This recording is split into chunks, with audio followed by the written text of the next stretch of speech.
Hey, good morning, everybody. Thank you all for joining.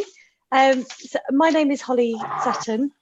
I'm a communications partner at ZPB Associates. And we are proud to be the official comms partner of HETT Reset and the HETT Show. And today representing HETT is Caylee Donaldson, who is the lead marketer for their health tech events. I have alongside me as well Alex Kafetz, who is the managing partner of ZPB Associates. We've got Charlotte Alldritt from the Centre of Progressive Policy, where she is the director. And we have the CEO of ORCHA, Liz Ashall Payne.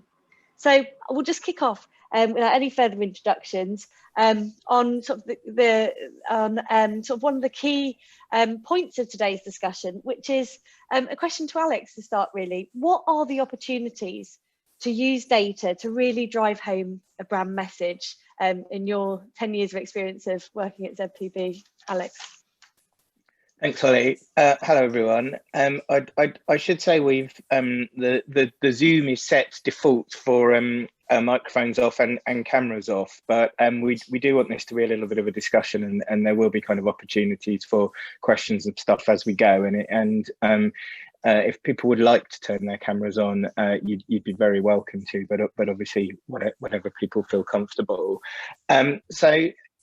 Colleagues at HETT asked us to come along, and we've got a lot of experience around how organisations, like a lot of the people around the table here, can use data, as Holly said, to try and emphasize your cause, or perhaps launch a new product, or perhaps be able to cut above the noise. And so I'm going to talk about that for a couple of minutes, and then I think we'll kind of open it out and have a bit of a discussion. And the thing I always think that's interesting, and I'm sure this will resonate with other people there, is even though from afar the NHS is this kind of big homogenous single payer system which all adheres to the same standards set by various organisations at the centre, they all feel, and I think rightly so, that in each locality there are very separate organisation with separate challenges, and what I think really frustrates people is where any kind of organisation tries to have a conversation and they say, well, you know, it's the same across the whole country, and that kind of comes up. So that was the first use of data I was going to talk about. How can you kind of localize your offer to be able to reach pain points which are at each organisation? Then the second one in this opening kind of discussion was about how you're able to use data to kind of amplify your message. And I think if we start at those two things, then we can probably draw the conversation out. I might say a little bit about what do we mean by data, and I think in this first context, it can mean lots of different things. It's about kind of information about your customers, information which is going to help your customers or your audience understand why you're trying to get your message across.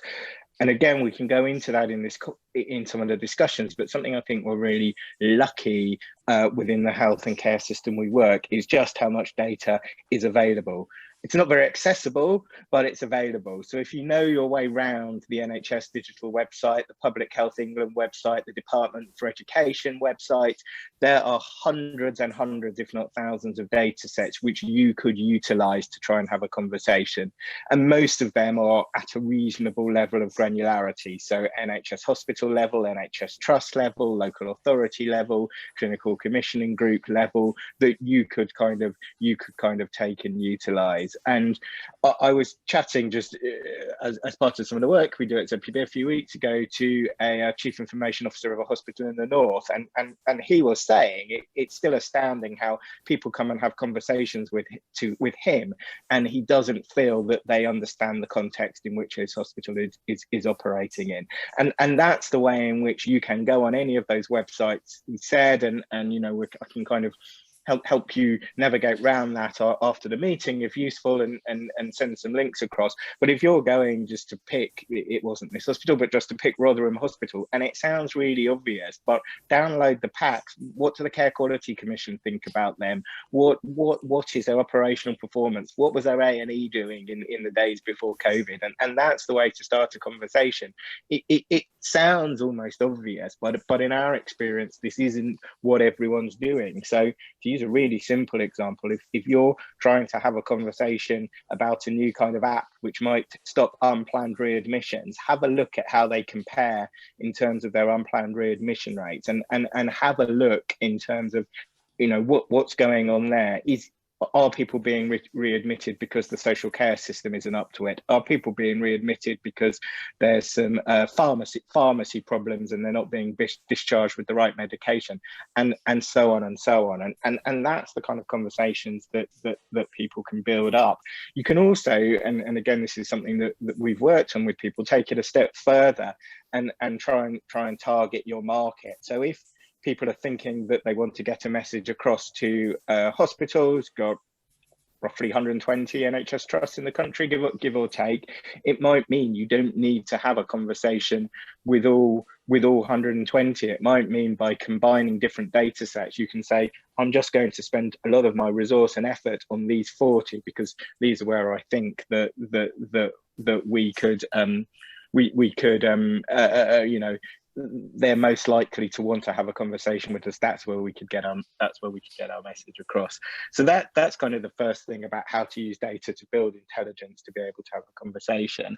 And then the second point is around how can you turn it into stories to build brands. And this is something which, again, I think the two things that people notice, especially with technology companies, which I think is kind of most of the audience here, is that again, when we talk to people in the NHS, there's too much solutions out there, and there's just too much to choose. Where do I start? If I'm a hospital CIO, again, to use my same example, do I need an electronic patient record first? Do I need a command center first? Do I need bedside monitoring tools first? Do I need has this variety of apps?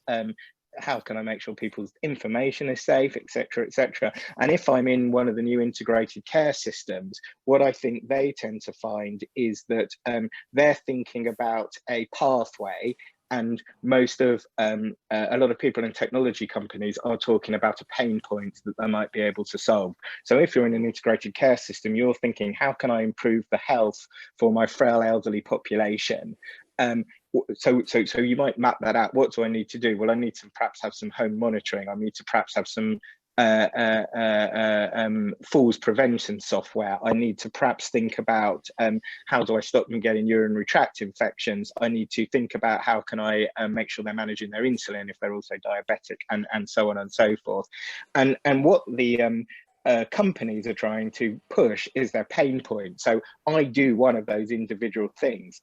And for the person in the integrated care system, you're saying, well, how do I know whether these kind of interact together? And how can I translate your pain points into my kind of pathway-based solution? So the first thing, which is a little bit off topic, is about thinking about how perhaps organizations could kind of team up and partner. And that's something I know kind of through the HETT network, a lot of people have kind of met each other and partnered. But the second thing would be about using data in a more public way, again, from all this available data that's published by NHS Digital and all the other organizations I mentioned, to try and amplify your message. So again, lots of ways in which, you know, people can just download this data and try and use it to kind of back up either media articles. You know, people do this through press releases. So if you're in the mental health space, we've got kind of some challenges at the moment around access to mental health care, because like physical healthcare as well, there's been a backlog during the pandemic. People haven't felt they could trouble their GP and sort of mental health. And we know, of course, unfortunately, a lot of our mental health has suffered through isolation and everything else. So a really simple thing there to do would be to download the mental health waiting times data, to put a layer of analysis on the top. That's the kind of thing we do, kind of thing lots of other companies do as well, and be able to amplify your message to say to people, we have a real challenge to you, you know, leaders of an integrated care system. You've got one of the biggest challenges here around mental health. We think from your analysis, people prevalence has risen more in your area. Again, that might be a more deprived area where we know there's a relationship between more deprived people are more likely, unfortunately, to develop mental health problems. And the other big relationship there is the biggest marker that people are going to develop serious mental health problems is that they first develop mild mental health problems. If you've got depression, anxiety, you're in a higher risk group, and that's something that your health professionals should be looking out for and caring. So it might be a very simple way to amplify your message to say, we've identified some areas that we think the waiting lists are going to be really troublesome here. Let's have a conversation in public around how we can help do that. And that might lead, as I'm sure is important to some of you on this call, to some commercial conversations on the back of it. And when I say amplify the message, that could be simply trying to collaborate with people with, you know, kind of what I would call responsible media outlets like the Guardian, the Telegraph, the Independent. That would be one way, and we might come back to that if people are interested and got some questions. But it might be with organisations such as think tanks like Charlotte runs. It might be organisations such as the NHS Confederation, NHS providers who will help amplify your message, but have different risks and rewards of doing it in the media. So I'll stop there to let other colleagues come in, but I think our headlines for this first part is that not everyone is aware just how much data is available. It's not available in particularly accessible formats, and again, that's something we'll talk about. So you really have to dig around to find it. But all of us around this kind of virtual table, or however Caylee might describe it, have loads of opportunities to be able to use it to try and tell stories and get some of our messages across. Fantastic. Thank you very much for that, Alex. I just would like to pause for a moment before we bring in another speaker to see if there's any questions from the audience with regards to what Alex said, or just any comments really, or synergies of thinking. Please use the chat or just turn on your video and say hi. I've got something that I would like to add here. You know, as Alex said, there is a huge amount of information that you can collect from different sources. But I also think that, you know, it's really important not just to look externally, but also to look internally. Because I think without understanding, you know, what you're currently doing, how you're targeting, who you're targeting, and what you're kind of targeting them with, it's very difficult to know kind of how to move forward and kind of what direction you need to go in. With at GovNet, so that's the organisation that I work at, but I work on the healthcare kind of arm on a HETT show. We have done a lot of work this year at kind of doing more situational analysis, so understanding our kind of internal restraints, understanding, you know, what we can actually achieve resource-wise, but then also looking at our customers, like who are our customers really? Do we actually understand who we cater for? Do we have an idea of who they are? You know, do our, you know, what we imagine our customers to be like actually align with who they are, what they do, what are their challenges, and how can we support them throughout their customer journey with us? And one of the kind of things that you know, we are focusing on over the next kind of, I would say, 3 years, I think it's a big project, is understanding as well internal data, so that we can understand the influence of tracking, well, basically tracking engagement of new and previous customer journeys, and what the kind of final touch point is and what the influences have been. Because I think you know, a lot of the time, I'm not sure about everyone else, but I do think that some marketers can just make a lot of kind of high level assumptions, and I think it's so important to utilize the data that you can access, you know, from organizations that we serve to strive and, you know, support, but then also internally how we can make sure that, you know, our, you know, online value proposition, our you know, mission statement is actually aligned with what you know, our customers are trying to ultimately solve. So Brilliant. Yeah. Fantastic. Thank you for that, Caylee. Any other questions from anyone else to come in on this point? I'm just going to bring in Charlotte at this point, then, to sort of bring a bit of ZPB Associates and Charlotte at the Centre of Progressive Policy and previous areas where she's worked, have worked together on using data to bring life to some really complex and quite difficult issues, and to tell a story in quite a responsible and sensitive way that enables that brand to take centre stage with the key stakeholders, whether that be in government or in policy, that they really need to talk to. So Charlotte, it'd be really interesting to hear your thoughts on what Alex and Caylee have just shared. Yeah, fantastic, thank you. And that's a really neat way of summarising essentially what we do and how we work. We're an economics think tank that takes data to understand how we can create a fair and more productive and prosperous society.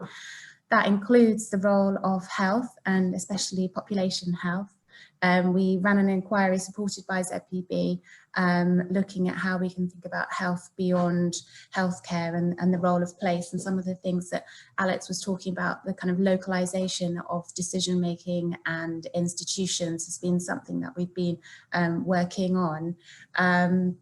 I think it's also to note that I've been working in health data and transparency for many years. That's a personal interest of mine, and I worked with Alex and others in the Cabinet Office to ensure that much of that data that's available now was accessible.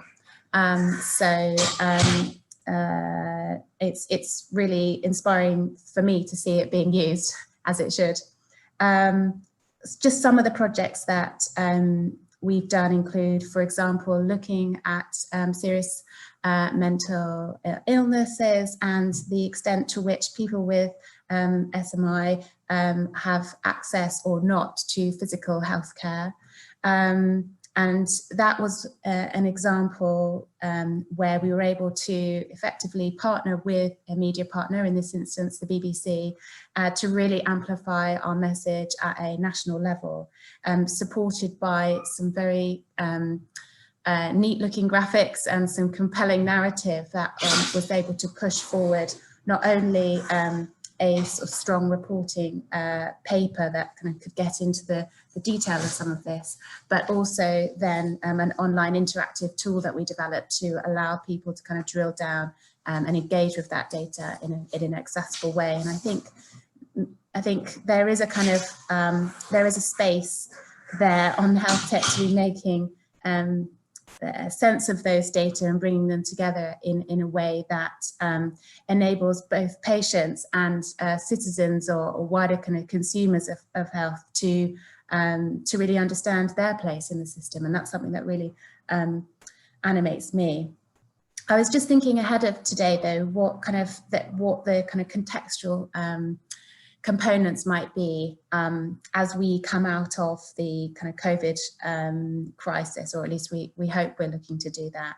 And I was thinking that with a new Secretary of State being muted, and Michael Gove has been suggested he might be stepping in for Matt Hancock, potentially in a January-February reshuffle. Or I should just to say that is just rumour speculation. But I was wondering, if I were Michael Gove, what are the things that I'd be looking for? And all of them, you'll be pleased to know, have a direct data relevance. So the first is money. And this is sort of obvious, but I think there's some big questions about how best to deploy COVID, non-COVID now, dealing with the backlog that Health Foundation estimate will cost 1.9 billion to manage before the next election, and then future demand. And that says to me that the impetus around prevention and turning the NHS, both local and national, into a prevention service is going to be all the more pressing. So I think there's a real role for data in that. The second point is about accountability, and I think there are some tensions between this localised approach and then the increased centralisation and NHSisation we've seen of health in its broadest sense since the start of the pandemic. So I think we'll start to see some tensions lie there about what the Secretary of State takes personal responsibility for, what his kind of key data kind of ticker tape headlines will be. Is it around the kind of Jeremy Hunt Never events, or is it something else? And so I do think the role of health data in accountability will come ever closer to up the political agenda, particularly, and this takes me to my third and final point, as we look more and more at outcomes. We know, for example, the NHS has failed to meet many of its established performance targets for several years now. I think there'll be pressure on rethinking what those are, to my accountability point, but there will also be pressure on the part of patients and citizens, particularly as we get close to a next election, about the extent to which the system is actually delivering. So I think there's a sweet spot there in you thinking about how you can help your clients, which is around how can you help them deliver better health outcomes? How can you help them show better compliance or better ability to manage those tensions between the local and the central? And how can you better help them to think about value for money? Fantastic. There's a common strategy in and of itself. I think, that, from having worked with supporting health tech businesses grow their brand and grow their presence with really targeted audiences, it is that ability to cast your mind forward and, be a futurist and be able to see what's the issue that is going to be really, really important in 3 to 6 months down the line, and how can I get ready to be right at the front of that conversation, and whether that's you're having it in the media or whether you're having it with your partners, and ideally you're doing a very integrated way of having those policy conversations, having those conversations on your marketing channels, and also having those conversations in the media, and bringing all of those 3 elements together, so that what you're doing in policy affairs, whether you're writing a paper with with Alan Mack, and sort of driving awareness around one issue, that's feeding into your comms and your marketing, and key data points, and establishing your position around them gives you that authority to speak more than anything else. Liz, I know this is a topic sort of very close to your heart, and the conversations we've had so far. I think there's been a fantastic synergy between you and the other speakers, so thank you for sitting there quietly for the last half hour. I'm really interested to hear your thoughts on how what the speakers have shared so far impact on your members, and their experiences, and what you feel are the sorts of data-driven campaigns that are really hitting home with the audiences that they're trying to engage, and sort of your own bit of future scoping, really, what you think is going to be really important in terms of sort of setting the marketing and the data-led comms agenda in 2021 and beyond. So thank you, Holly, and thank you for inviting me to join today's session. So for anybody who's on here who doesn't know me, my name is Liz Ashall Payne, and I'm the Chief Exec at ORCHA. And I just wanted to take a step back, really, and just reflect from our journey and our learning, and why ORCHA was actually founded. So I started my career as an NHS healthcare professional. And when I saw the world of digital technologies, I got really excited, because I thought, wow, these tools and techniques can be distributed to our patients so that everybody can have access to these tools without it impacting on anybody else. So as a clinician, my ultimate challenge was I could only see one patient at a time. And I was so excited. I found some amazing tools that nobody had ever heard of and that nobody was using. And that felt really frustrating to me. And I got obsessed with, why are we not using the opportunity that these tools and techniques bring to the healthcare system, bring to our patients, and bring to our healthcare professionals? And there were 3 big problems. There are lots of other problems, but the first 3 problems were, first of all, awareness. People didn't even know these things existed. The second challenge was access. Once they became aware that there were literally nearly 400,000 digital health technologies available, where do you go to find them? You think, well, I'll go to the App Store. Well, they don't work. The App Store doesn't work. You type in a word like dementia and you'll get 1 or 2 results, when in fact there's 6,000 results. So access was a real challenge. The third big challenge was trust. Nobody trusted these things. And actually, unfortunately, in the marketplace, in that broad marketplace, only 20% can be trusted. And so ORCHA was actually set up to break down those barriers. And although we are most well known because we review and rate digital health technologies, actually our mission is to get good technology to people who need them. It's that simple. But in order to do that job, the first challenge is you have to build trust. And the trust, and it sounds like quite a boring, challenging topic, but it's all about differentiating yourself and being able to prove that your product is trustworthy from a data perspective, from a data privacy, of data security, data privacy, clinical validity, user experience. Can I trust this product? And that is your ultimate foundation. And then obviously you need to think, well, how are we going to get this product to the people who we want to get this to? And, you know, we've heard from everybody this morning talking about targeting. Targeting is so important. If you're going to put a product out there, it's not enough to say, oh, this is for diabetic communities. You need to be really refined. Is it for people living with type 1 diabetes? And if it is, which segment? Are we talking about children, teenagers, adults, elderly patients, homeless people? You know, who within that community? We're talking about type 2 diabetes, we're talking about gestational diabetes. Be really, really, really targeted in who it is you're trying to help. And that will really support people to be able to access and become aware of your solution. And that's what we're all about. So what we do is we then, after we've reviewed and approved all these products and then we're able to now trust them, we then put these products into digital health libraries or digital health formularies so that people now have somewhere to go to find these solutions. But just having a long list isn't enough. What we learned, and if you look at the way in which the marketplace helps us to find anything, actually, there's always a filter. And a filter's about this targeting. So I'm just going to just give you a really obvious example, but say, for example, everybody on this call wants to buy a pair of trousers. I can guarantee you that we all don't want the same pair of trousers. And what we do is if we all went to a store, like let's say John Lewis, we would use a filter to find the right pair for us. And that's what we're trying to do. Our digital health libraries are not just long lists, but they help you to filter, and it's founded on trust.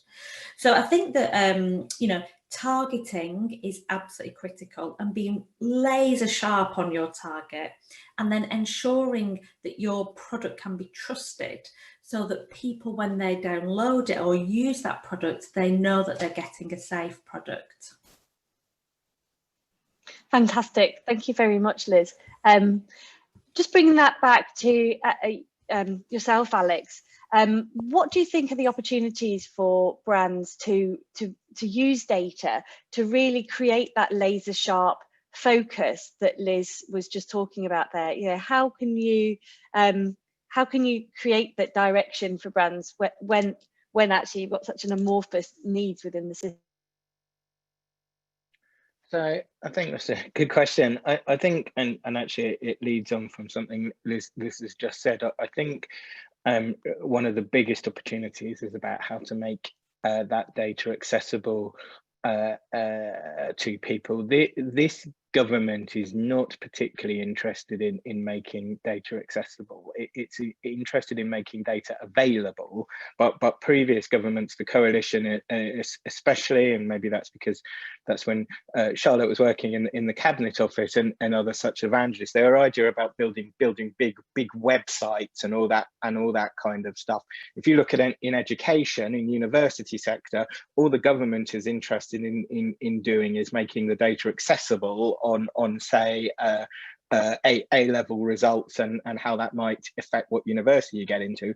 They're leaving it to the market, people like the Guardian, the Sunday Times in this instance, to do the Good University Guide. So it's published, but nothing's done with it. And I did some work over the last 2 years with some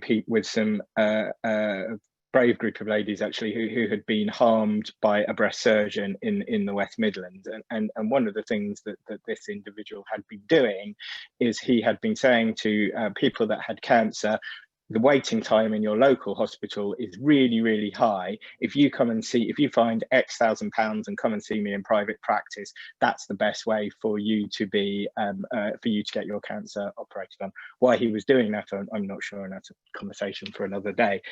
And these people believed, if your surgeon is saying the waiting times are really high at your hospital, why would you not believe it? So we spoke to the people who and they said, well, anyone just could have checked the waiting time. We make the waiting times accessible. These people just should have checked, and then they would have known the surgeon wasn't telling the truth, and blah blah blah.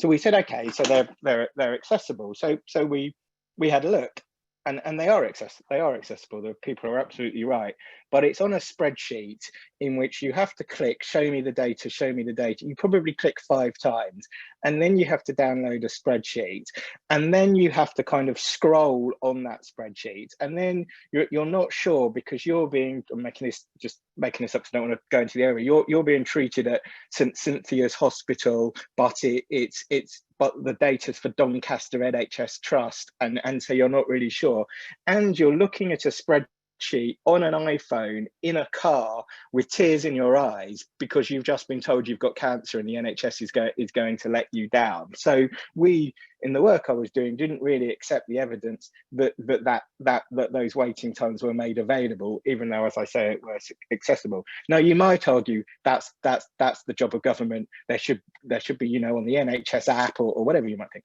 but that's not going to happen where we are in the next few months. That is not in the roadmap.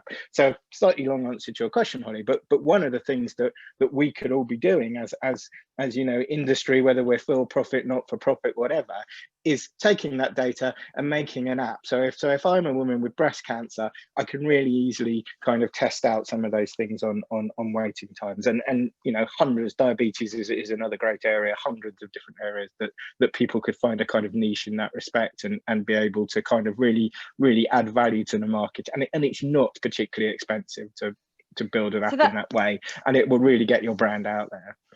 So that's interesting. So I think when we're talking about targeting and being really laser sharp in terms of, you know, what your brand is, who it's talking to and what it's talking to people about, and developing that trust, and actually merging that together with something else you've said about pathways. So if you have an app,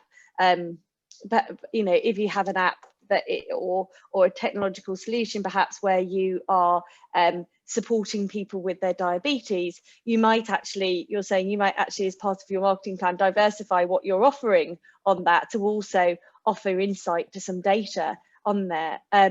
Charlotte, do you see this? I mean, I suppose it's just slightly taking us off track, really. I think it's really, you know, in some ways making sure that the focus of this event really is about what is the best practice examples really of leading those sorts of data and insight led campaigns. But it's interesting to think that actually just access to data in an easy to access way, I suppose in some ways like the Dr. Foster campaigns did so well, but then actually that then drove the impetus onto the brand, which is ultimately selling a platform so that hospital executives could more clearly see their own data.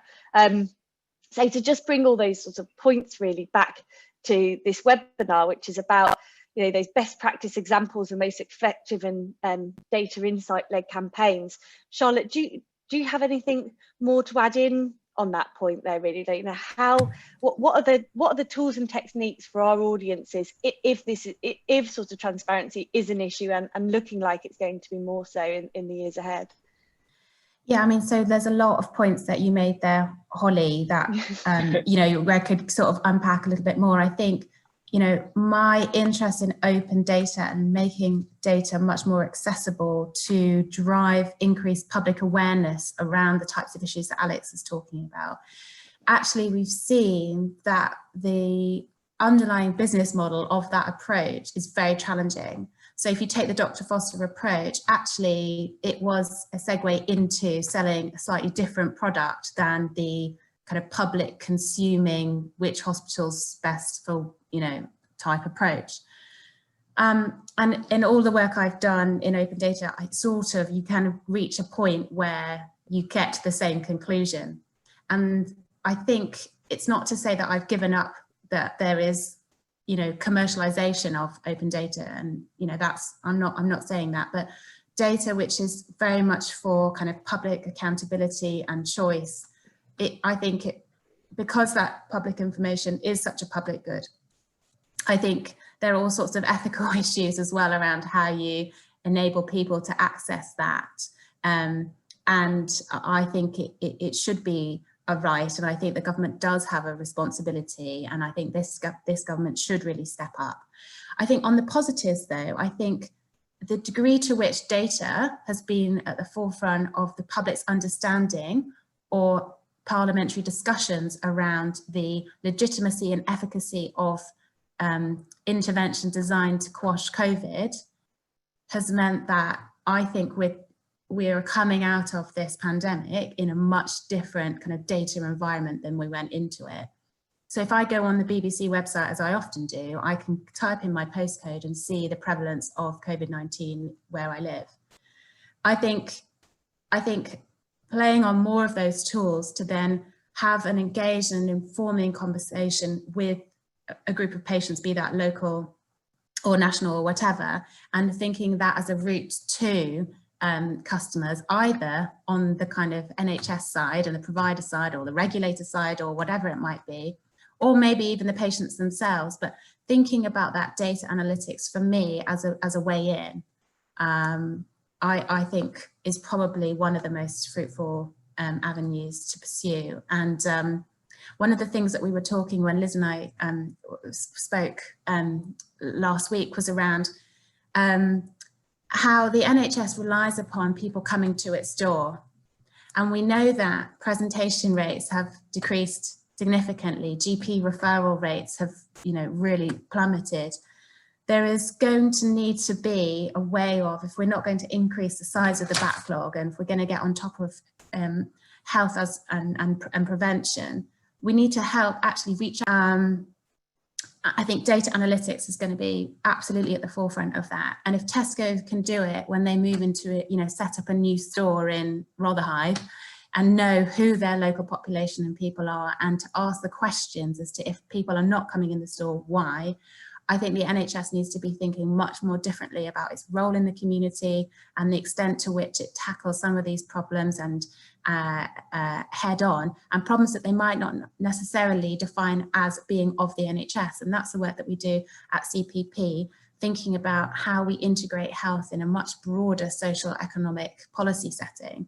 And I think, there's a role for the NHS to be thinking, well, how do we support tackling worklessness or poverty in our local place, because there is a direct link as to who is therefore going to come and need our services down the line. Whether or not they're accessing those services is another question, as others have raised.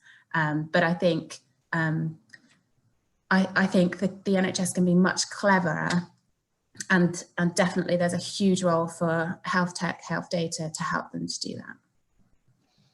Very interesting. It does lean into that point that you were saying, Liz, about the sort of paradigm shift that really needs to happen. I wonder whether you could build out on that point a little bit more.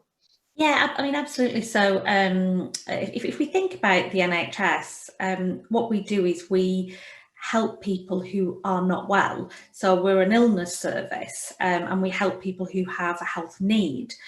And actually, that's really difficult to market. People don't want to think about getting ill in the future. They want to think about staying healthy.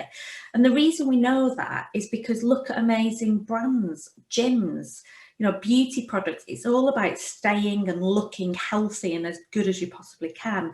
And I think we need to have that paradigm shift so that we are promoting health care and health services to people. And one of the things that we talked about last week when we spoke was, last year I was in Portugal when we were allowed to travel, and both of my children got ear infections, and we went to see some doctors in a hospital.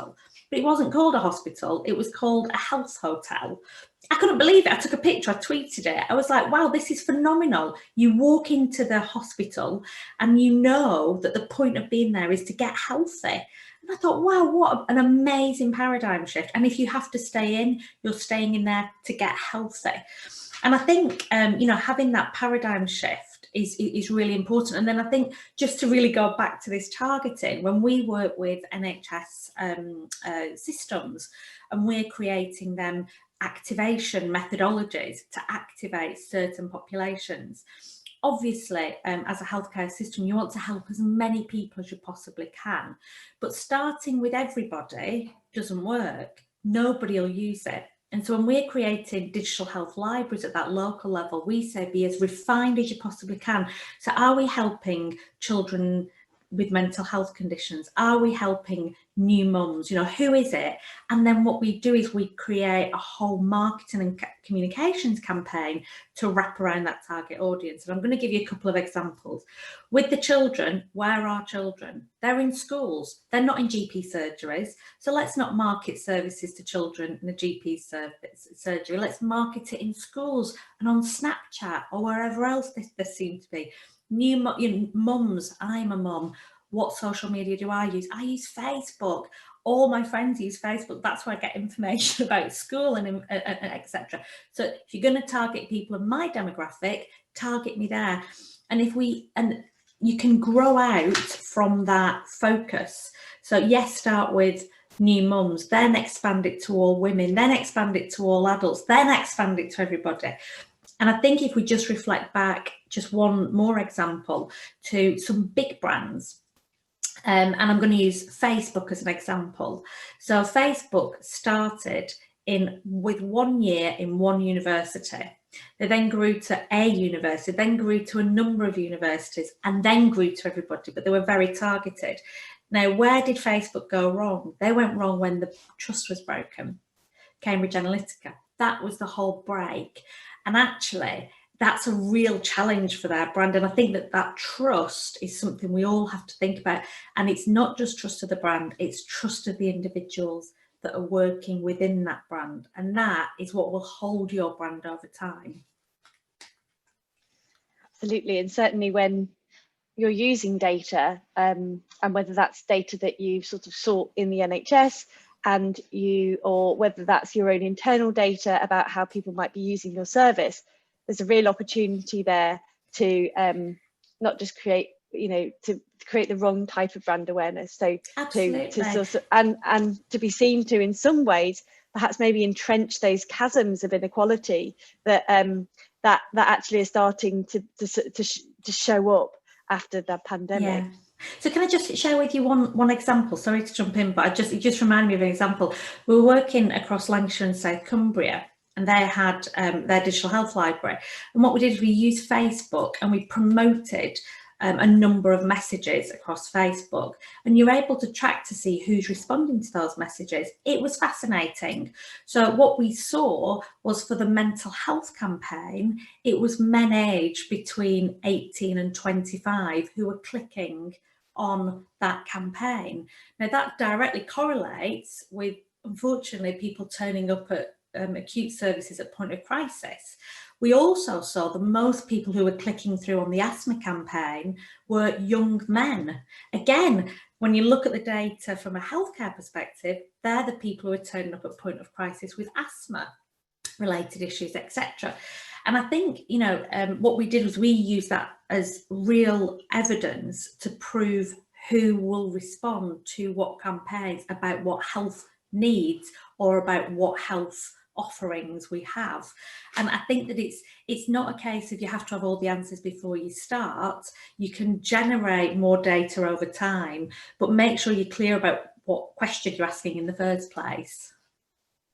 Absolutely. I'm just going to bring it, Alex. One of the points we discussed covering was about that, how not to use data, and in some ways, and sort of the risks and the pitfalls. And certainly over the pandemic, I have seen one or two companies in the health tech space use data in such a way to sort of shed a light on perhaps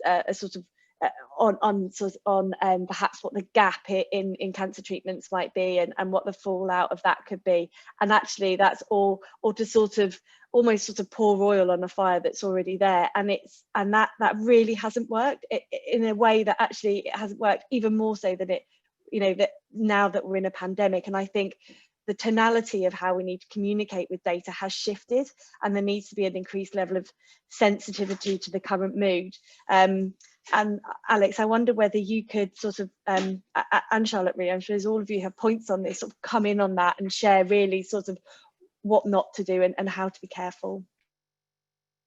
Yeah, I mean, I think you know, there's some obvious things there. So, you know, let's not bash the NHS. Let's not, you know, I think things need to be done in a constructive way, but I think we all have a responsibility to call out in a responsible way where we think things can do better. So I was involved many years ago where so it's a very standard indicator now, and foreign objects left after surgery. So this is where things like a swab or something is left in to somebody after surgery that shouldn't be there, and it's now fairly established. It's published quarterly, if not monthly, if not weekly. And actually, when Jeremy Hunt was Secretary of State, he had that number on a whiteboard in his office because it meant so much to him.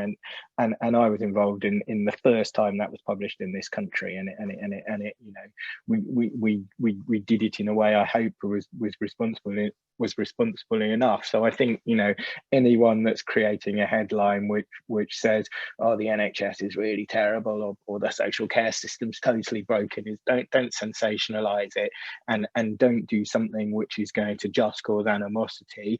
But, you know, as I said, it's really important that we all have a responsibility to call out when we find something that we feel could be kind of had a look at. So I think, you know, think about the way you're doing it. It's a really obvious thing to say, and you know, probably can't, hard to have some technical conversations here, but work with some proper data scientists, analysts, whatever you call them, and, you know, make sure that there is statistical rigor around it. And again, we won't bore you all today, but happy to have a conversation offline about some of the analytical techniques and how you might kind of create confidence intervals and outliers and all that appropriate benchmarks and comparisons and all that kind of thing. But I think, you know, without sounding flippant, you know, an A-level student who says they'll come and do a bit of crunching is probably not the people to use. Lots of universities, lots of think tanks, lots of kind of private sector organisations like ourselves that have analytic departments that are able to do that. I think thirdly, and something I learned actually the hard way, and some of the times I do that, is having a no surprises approach. So if you are starting to do, so I did a project with Charlotte 3 or 4 years ago where we named a number of areas where we had some real concerns about the health of those populations. The hospitals weren't particularly good and life expectancy wasn't particularly good, and that was the one Charlotte mentioned earlier actually, and it was quite big with the BBC. Now, we messaged all those areas beforehand, and we said this information is going to appear about your area on the BBC website. We offered to share the methodology, we offered to coordinate comms, we offered to be really kind of open about it. We weren't going to be influenced or changed our analysis because we were 100% confident it was right.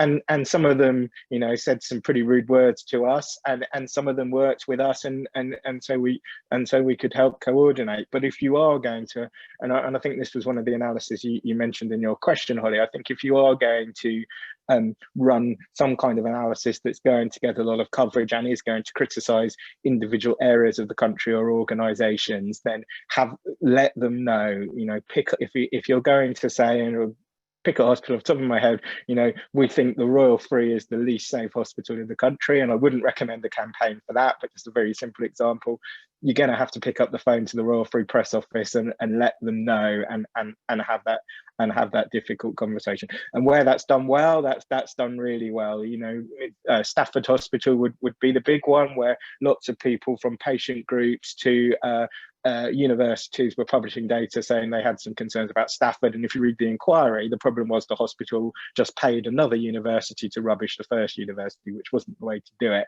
But you know, you have to kind of let people know.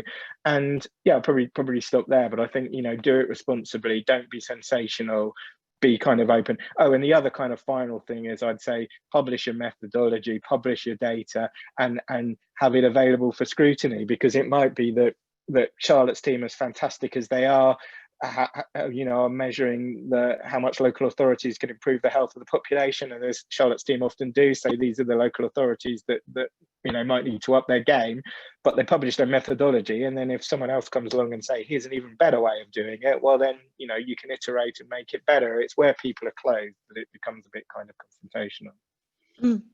Oh, sorry, can I say one more thing? Sorry, yes, one more thing. Yeah. I think where we're in an NHS and a clinical side, it's really kind of helpful to get some clinical validation, and unfortunately, to say it like it is, you know, doctors like to see things that have been validated by other doctors, and that's just the profession of our medical colleagues, some of which might be on the phone. So if you publish stuff about general practice, run it past the few friendly GPs, let them have a look at it, and let them, again, that piece of work I did with Charlotte, we didn't just run it past the friendly GP, we ran it past a chap many of you know called Professor Mike Richards, who's about the fifth most senior doctor in the country, and he was kind of fairly happy that what we were doing was robust, and that helped us with the credibility to say, you know, some really important, sensible people have had a look at it, and it's going to add another layer of trust.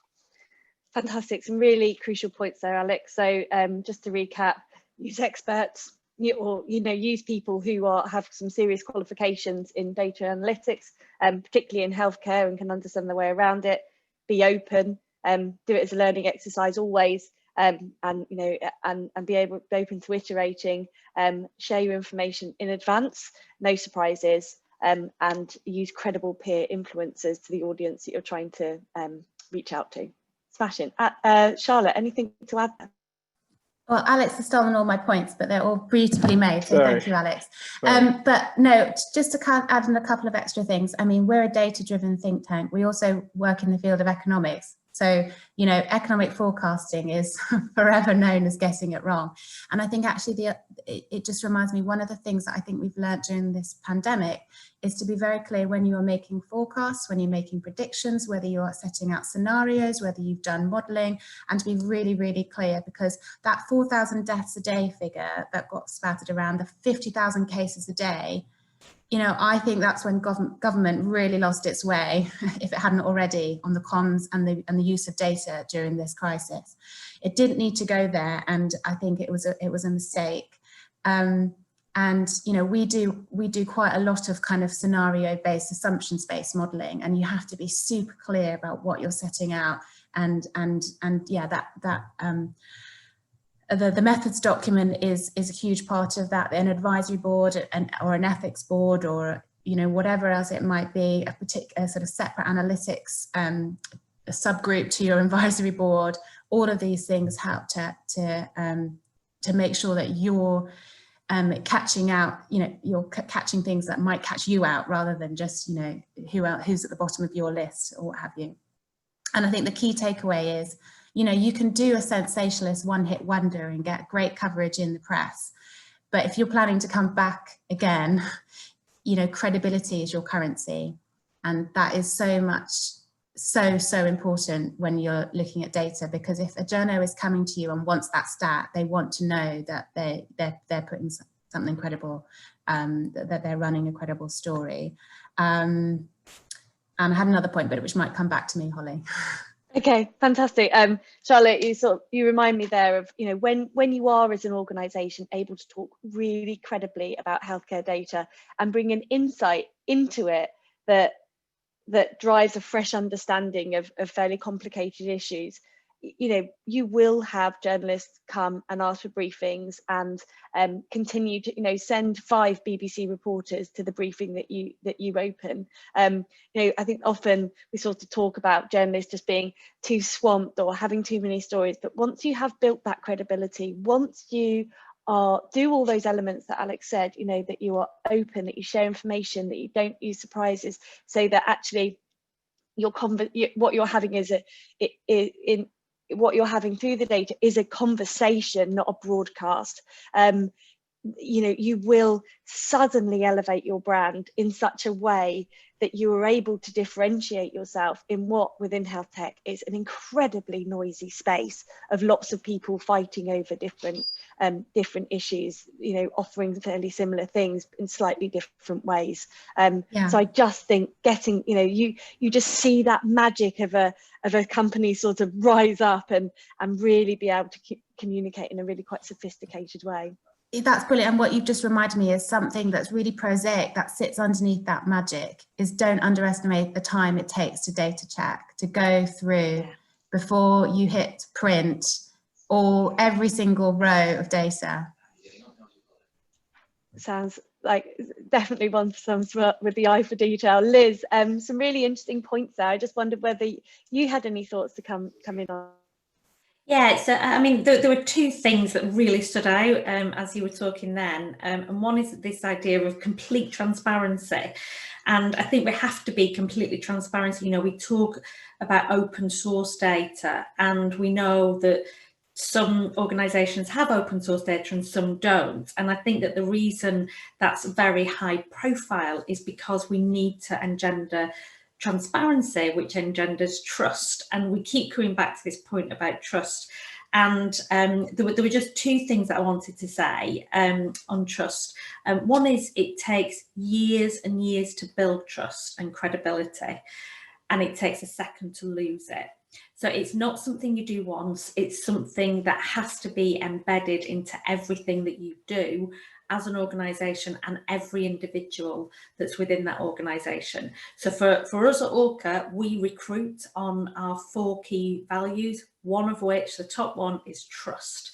And that's about, can we trust you as an individual?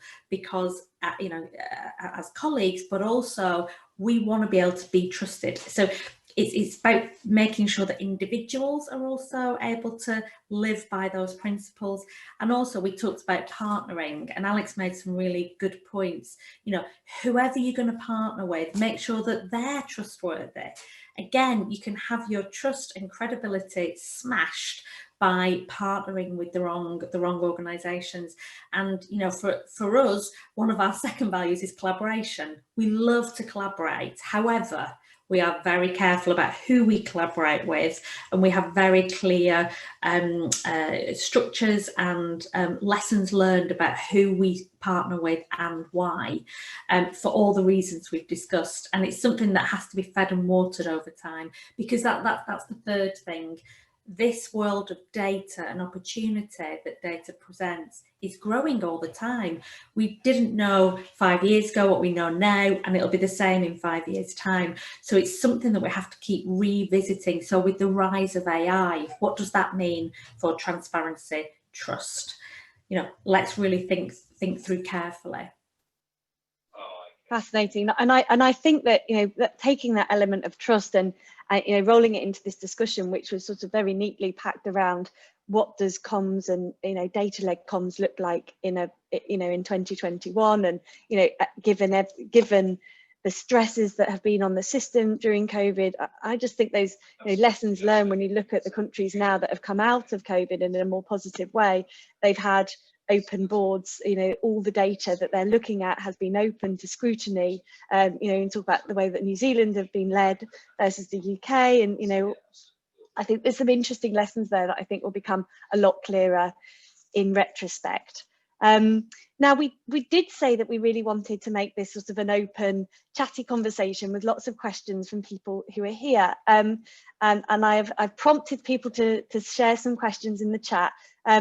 But to maybe kick them off, we did in advance of this session. So I'm just going to read one of these out, and you know, please shout out from the board who'd like to take this first. So I think one of the first ones is possibly around sort of adherence or adoption, which perhaps you, Liz, might be well positioned to support on.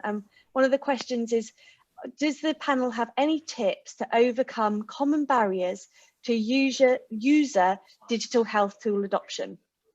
Absolutely, yes. So I mean, our whole mission is to get high quality digital health tools to people who need them, and there's a number of tools and methods that are required, and it is, I know I keep saying this word, but it is absolutely founded on trust. So if you're an end user and you could benefit from a digital health tool. As I said before, the first question is, I didn't even know these tools existed, so I'm not going to be looking for them. If I do know they exist, where do I go and find one? And the third thing is, how do I know I can trust it? So from our perspective, our research over the last 5.5 years has shown getting the trust of the healthcare professional to recommend these tools to the patient is so important. Now, how do you get the healthcare professionals' trust? Well, this is about use your regulations that are out there. If your product is CE marked, get it CE marked. If your product, look to the NICE evidence standard. Look to see what evidence your product needs to be able to be trusted and build that evidence. These are the things that a healthcare professional is looking for. Make sure that you meet regulatory standards around data security and data privacy. Get all your badges of trust and take it to the healthcare professional.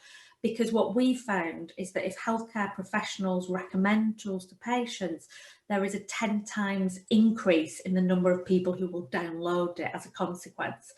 And of course it would be, and this is moving into the world of digital therapeutics. Now, obviously there is a whole host of other pieces of work that need to happen for healthcare professionals. So we're not trained in these things. So there's a whole load of work going on around how do we develop the workforce to be ready for this digital future. But that's the ultimate aspiration. Now, thinking about going direct to people, back to some other points that were raised, differentiate your product, be really clear about what's unique about your tool, and be really clear about who this is for and when in their pathway. So we talked about clinical areas like diabetes, type 1 diabetes. Is this for a point of diagnosis? Is it during intervention? Is it for, etc., etc. Be really clear in who you're trying to target, and then use data to target those specific demographics so that uptake can be achieved. But ultimately, this is where I get excited about regulations. This is how you can differentiate your product, prove that your product is the most adherent and safe, because it comes back to trust every time. Fantastic, very practical, very helpful tips there. Alex, any from yourself there on tips to overcome common barriers to user digital health tool adoption? I think Liz summed it up really. The only other thing I would add is some of the discussions we've had before. So publishing it, however many hits people get on their own website, that's probably not the pace to publish it. So there's ways in which people can work with organisations like ORCHA to get it out there. There's obviously the NHS App Store and some pros and cons of that, which lots of us around this table can help you work through, and there's all the different social media mechanisms. So very eloquent from Liz earlier around the pros and cons of Facebook. And I've got a 17-year-old niece, and she doesn't go anywhere near Facebook. So that's not the way you're going to find her, and so on and so on and so forth. And it's embracing some of these new and different ways to get to people. Don't assume everyone goes to the same platforms that you go to or your developers go to. Smashing. Charlotte, any points from yourself to add? Or thank you, or Caylee? So we keep talking about targeting and understanding our customers and how they use the internet and information. And I think that this kind of boils down to persona building, which is where you look at them from a demographic basis, a behavioural, lifestyle, their interests and hobbies, and you build out a kind of semi-fictional profile about your customers and your prospects. And it's at this point where you can start to build out their technology use. Do they tend to use a mobile phone over a desktop? Are they working all day? Are they do they work slightly unconventional hours? Are they more prone to using Instagram, or as Liz said, Facebook? And kind of what messaging are they more likely to respond to? Is it more fear of missing out? Do they have a lot of I personally believe that every kind of purchase or decision that someone makes to invest in any way in a product is based on emotion, even if you're a consumer, or whether you you know, are, you know, B2B working in an organisation, you know, it's still based on emotion, it's tapped into something, whether it be, you know, I really truly believe that this solution is going to offer my colleagues and my team better efficiency. I believe that it's going to, you know, relieve some strain. It's going to mean that I can deliver better care to my patients. It means that I can offer better preventative care to my patients. It's all based on emotion. And I think that it's really important then when we are looking at, you know, persona building is how you can kind of collect that data. And I think that, you know, you do need to look internally as well at, you know, different kinds of research that you can do, as well as going out to obviously what's available, as, you know, Liz, Alex and Charlotte have mentioned, you know, via the internet and other resources.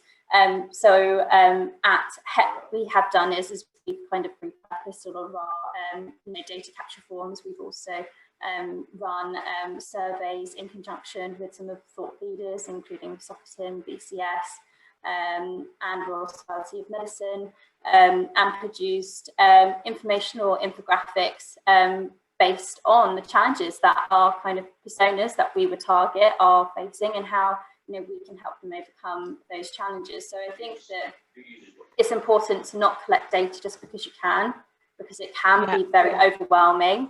You know, as someone that works in marketing myself, you know, I have quite a small team. Actually, I'm the only marketer in my team, so I am a small team, and so it can be really overwhelming. Not only just like managing the data that I can collect from obviously the internet, how people use my website, you know, what people are searching, but also available publicly, but also from my sales team, from my customer service team, from my content team. They have invaluable insight and data that can influence how I communicate with my customers throughout the customer cycle. And I think that that's really important, is once you've collected all this insights, break it down to where people are. Are they aware that they've even got a problem? They might not be aware at this point. You know, are they considering a solution, or are they at the decision stage? I think it's really important to then just make sure that the data that you collected feeds in across the customer journey. Thank you, Caylee. That's really insightful. And I think it leads us nicely onto the next question that we had, which is what dimensions and metrics does the panel find most useful in the healthcare industry to follow and act upon within digital marketing? So I suppose I'm just going to put that to you, Alex, as sort of and perhaps Charlotte just on this. So what dimensions and metrics do you think are the most helpful to act on with digital marketing? I think I'd do a very generic answer, which is, you know, it's about thinking of the outcomes that matter to the end of the project, and make sure you're measuring them. So again, for a number of people around this table, this will be about commercial growth. This will be about putting more of their products in the hands of the users, and you know, no one builds a health app because they think I'm going to make loads of money. They build a health app because they think I really want to help people with diabetes or mental health or any of these things. But you know, people do need to realize their income to keep their companies going. So you know, there's some obvious ones about that. For other ones, it's about reach, but making sure that the right people read it. So if your target audience is directors of public health, then I would. There's obviously certain media publications that directors of public health are more likely to read, and less likely to read, and it's working through that, not just going to the highest bidder, as it were, or the media publication that wants to run it. And the other thing I would say is, you know, don't necessarily be obsessed in PR terms with mainstream media. So if your audience is, to use a kind of a obvious example, NHS managers, then I would say your two best mediums for people be familiar with is the Health Service Journal, which is obviously a media outlet, and there's some really influential bloggers. So there's a chap, some people like him, some people don't like him, called Roy Lilly, but a very large percentage of NHS managers read his blog. So I would suggest that it would be better trying to work for him to kind of cover what you're doing than say getting 75 words in the Metro, which has got quite a few distribution problems at the moment for obvious reasons. And where we've seen this go badly is where companies, often maybe driven by the board or the shareholders, they want to get their kind of data-led publication in kind of the mainstream media, which has that kind of vanity if you're the chairman of the board, but doesn't quite have the sanity of getting it to the people that want to read it. You know, in my Director of Public Health example, the Local Government Chronicle is probably as valuable to you as some of the other people I've mentioned. So it's really, as with any situation, it's about defining the outcome that matters to your campaign and trying to hit them. Absolutely, really helpful there, Alex, and great to see we've got some questions coming through from the audience as well. So thank you ever so much. Raymond, can I ask you to pop your video on, or maybe just read your question out to the panel?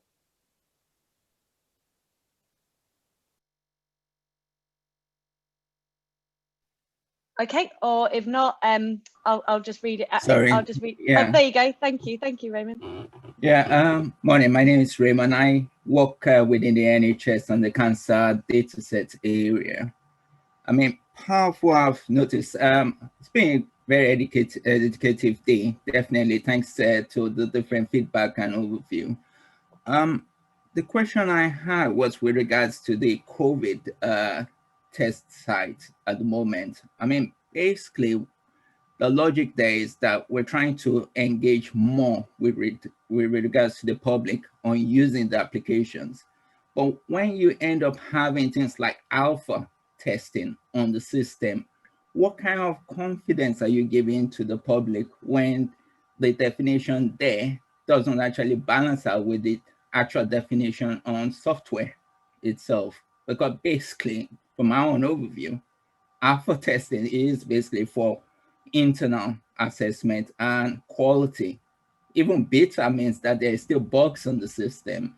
So branding from the NHS needs to be actually practice what you preach, not the other way around, that you're actually asking the commercials to do things that you can actually deliver yourself. And the same thing with regards to what Alex has been saying. I do agree with what he says with regards to the information. NHS Digital has a lot of information there. Why can't we use it? This isn't, data protected information. These are out there, but it's about user experience and user interface. We don't have that in this country. And that's where we feel as a whole in this place. Thanks for that. Thank you. Who would like to take this question from the panel? I mean, I'm happy to jump in. So I think you're absolutely right when you ask the question about how can we build trust in products that are in alpha or beta. I think that the only answer comes back to this point about transparency. When the track and trace product was launched, we have to be realistic. This time last year, we didn't know that we needed that product, and therefore we didn't have one ready to go that had gone through all of the testing. I think that probably my reflections are we weren't quite as open and transparent. And when I say we, I don't mean me, but the product wasn't quite open and transparent about where the risks sat. And I think that this is a more mature conversation to have with people about risk versus reward. So this product will help you stay safe in a pandemic. However, the risk is X, Y, and Z. And I think in being transparent with people will then trust it. And it's only the same as the world of drugs. There are some amazing drugs out there that will give us a massive reward, but there might be horrific side effects. What happens is we have an open, mature conversation with our patients to say, these are the risks. Are you happy to take those risks for the reward? And I think that during an alpha or a beta, we have to be transparent about the risks, not just the rewards, because saying something's perfect is easy to challenge. But if you're transparent from the beginning, and also I think that the point here is it's a journey. So over time, any products that support track and trace the reward will become less as more of us get vaccinated. And therefore we need to keep re-looking at this risk and reward issue. So, I mean, I think that for me personally could have been better communicated, but I understand that, you know, there's a risk in saying what the risks are. Ashall, thank you, Liz. I would totally agree. We have a very strong, very good, very well organised privacy lobby in this country, and you know, I absolutely welcome that they exist, and they're very good at putting their case across, and to the extent, this is my personal opinion, that the people in NHS Digital are kind of in a first, don't upset the privacy lobby in anything they do, because they are so effective in their job.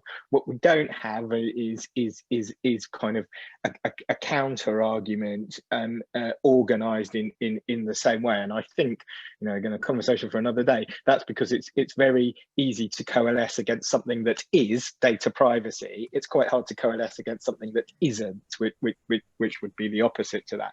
But certainly there was an approach with the app and everything else to say, let's not upset the people that want their data absolutely kept private, rather than have the other thing. And I think it comes back to stuff we've said all day, which is use cases and having conversations with the public. So if any of you are you know, ardent football fans, and there was a conversation that said, would you like to get back to football, to live football this weekend? Yes, I would. Unfortunately, the rule would be you would have to download the app, and this is all the risks that will happen if you download the app. But the reward is you get to go and see football. You're going to nudge people into downloading the app, because you're going to get some people that download it without understanding the risk. But it tends to be you know, and Fiona Calderscott talks a lot about this, and I know her and her team have spoken at HETT events as well. But you know, there's a duty to share as much as a duty to keep things secure, and we tend to err on the duty to not to share, when sometimes it's important to share. Yeah, thank you. We've got one last question and a few minutes to answer it. Joe, can I ask you to share your question with the panel, please?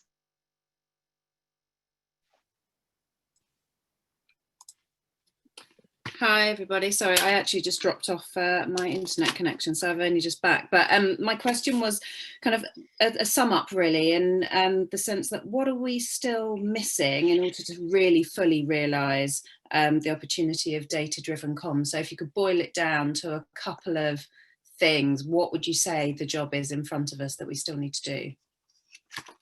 Thanks. Thank you.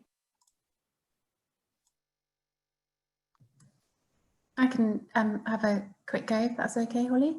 I think Brilliant, it goes back to something that Caylee was talking about, and that's emotion, and the fact that data is part of a dialogue, and it's used well. It's about enhancing the quality of that dialogue and really grounding it in something tangible.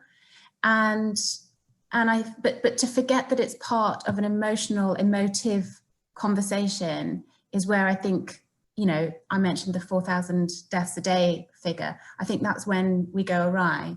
And I think, you know, I talk a lot about data-driven insight, data-driven policy, evidence-based policy. That's all very well, but, you know, I remember kind of getting a short, sharp lesson in the limits of evidence-based policy when I was working in Cabinet Office, and I was doing something on immigration at the time. And, you know, one of the political special advisors sort of, you know, as I was presenting an array of evidence, says, you know, evidence-based policy doesn't wash in this debate. You know, if we talked about the degree to which the subjects that we're talking about, particularly in health, you know, are so emotive, actually you need to think about how data weaves into that and is a foundational part of that, but actually it needs to be set against its context, because otherwise you either go too far, and we've talked about some downside examples, or you don't actually go far enough in presenting some of that data information, as Alex was talking about, on the kind of tendency to share, that could really open up a much wider conversation, or on a campaign side, that could really give you that leverage to make strides in against the objectives you're trying to achieve. So grounding that data in something much bigger and much more emotive, I think, is something that I think we need to, as kind of data geeks, data enthusiasts, analysts, whatever, need to be really mindful of. That's a really, really key point to sort of end on there, really, which is data is only a small part of the story and links into the much bigger one, especially within healthcare, which is our human experience of healthcare. And I think links very much into the paradigm shift that Liz spoke about earlier, which is about actually not trying to sell solutions to ill health, but trying it for all of us within health tech to try and create health. Which is really what we're here to do, and create happiness and create a life well lived. Any other sort of final points on that, which, connecting into Joe's last question, which was a great one to summarize, which was, what are we missing to really realize the opportunity in data? And I think it is making sure it connects into that broader story. So I just say, I think. Oh, yeah, Alex, you go. I'll go off. I just say, I think there's so many people are coming up all the time with fantastic solutions, and all that data, which, as we've said, is out there and is not particularly accessible.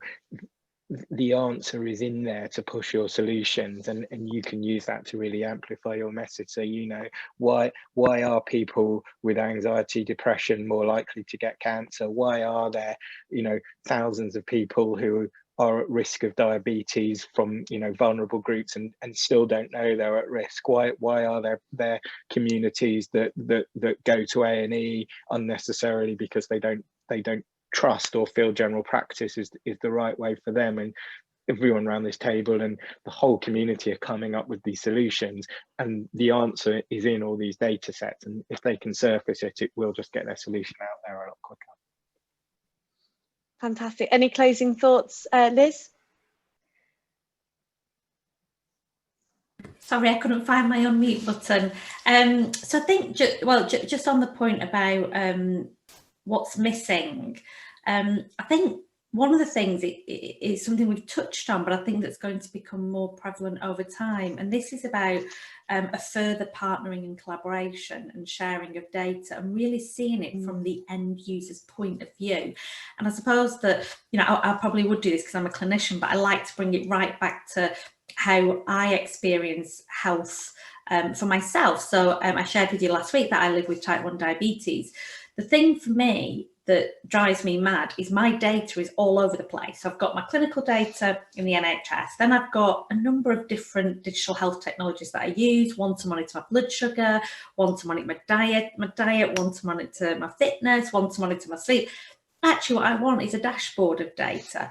And I think the future, and this is the big gap, the future of how we can use this data is by looking at trends across data sets rather than looking at individual data sets. And the only way to achieve that is by collaborating together across industry, so private and public sector, charity, social care. This isn't just about the NHS, supermarket data, and granted that's huge, but let's start the journey. Fantastic. A good call to arms there for looking into 2021 and what that's going to hold for all of us as we look to set our communication strategies in a completely brand new world. I think just to summarize some of the key points there, I think it really is about transparency being the route to trust, and that sort of the length of time that's really taken to build that, and actually how that then comes down to the partnerships that we build as well, and the integrations, and the way that we really centre that at the point of view of the person who is experiencing it right at the end in that incredibly targeted way. I think all of us agree is really important.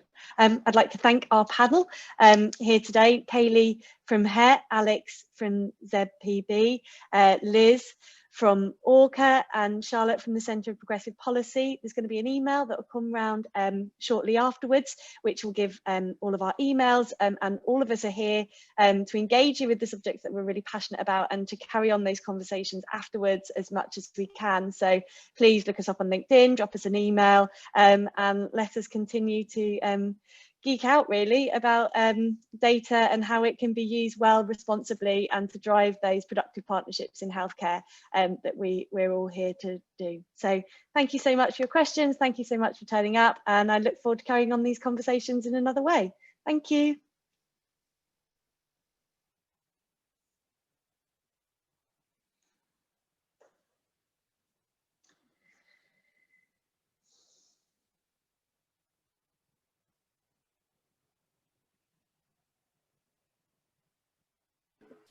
Hello, Holly. I was wondering if we wanted to stay on and recap, or whether we wanted to. I think we've still got someone on here.